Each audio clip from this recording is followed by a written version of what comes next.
আল্লাহর কাছে কিছু চাইলে আল্লাহ ফিরায় দিতে জানে না, আল্লাহ জানেই না কেমনে ফিরায় দিতে হয়।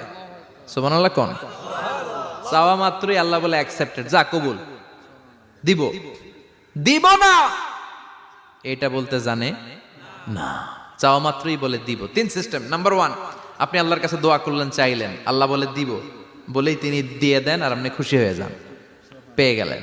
নাম্বার টু, আপনি আল্লাহর কাছে দোয়া করলেন, চাইলেন, তখনও আল্লাহ বলে দিব, তবে এখন না, সবুর, একটু পরে দিব। কখন দিলে আমার জন্য ভালো, আমার চেয়েও ভালো জানে কে,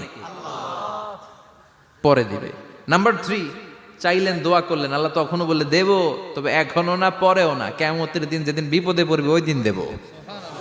যেদিন তোর বাবা তোরে চিনবে না, তোর মা তোরে চিনবে না, বন্ধু বন্ধুরে চিনবে না, পীর সাহেব মুরিদরে চিনবে না, মুরিদ পীর সাহেবরে চিনবে না, ইমাম সাহেব মুসল্লিরে চিনবে না, মুসল্লি ইমাম সাহেবরে চিনবে না, কেউ